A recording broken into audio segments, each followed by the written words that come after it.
রোদ ঝলমলে শান্ত সকাল, উঠোনে নরম হাওয়া, গাছের পাখিরা কিচিরমিচির করছে।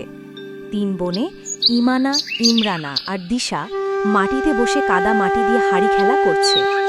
ইমানা: দেখো, আমি কাদা দিয়ে একদম গোল হাড়ি বানালাম। দিশা: ওহো, আমিও একটা বানাচ্ছি, দেখো। হামজা দৌড়ে আসে, মুখে দুষ্টু হাসি। এই, তোমরা হাড়ি বানাচ্ছ, আমাকেও খেলতে দাও তো। সে হঠাৎ এগিয়ে এসে একটা ছোট কাদার হাড়ি হাতে তুলে নেয়।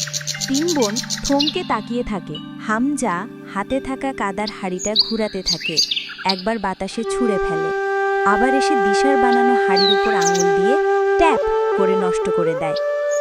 পাখিরা ভয় পেয়ে উড়ে যায়, পাতায় দুলনি লাগে। ইমরানা: হামজা, খেলতে চাইলে খেলো, কিন্তু হাড়িগুলো ভেঙো না প্লিজ।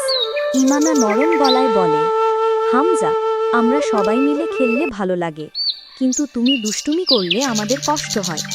দিশা বলে, চলো আমরা একসাথে হাড়ি বানাই, তুমি চাইলে নতুন হাড়িও বানাতে পারো। হামজা একটু লজ্জা পায়। বাতাস হালকা বয়ে যায়, একটা শুকনো পাতা কাদার পাশে পড়ে। হামজা নরম হেসে বলে, দুষ্টুমি করব না, আমিও তোমাদের সঙ্গে হাড়ি বানাবো।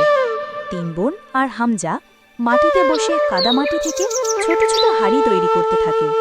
হাসির শব্দ ভেসে যায় উঠোন জুড়ে।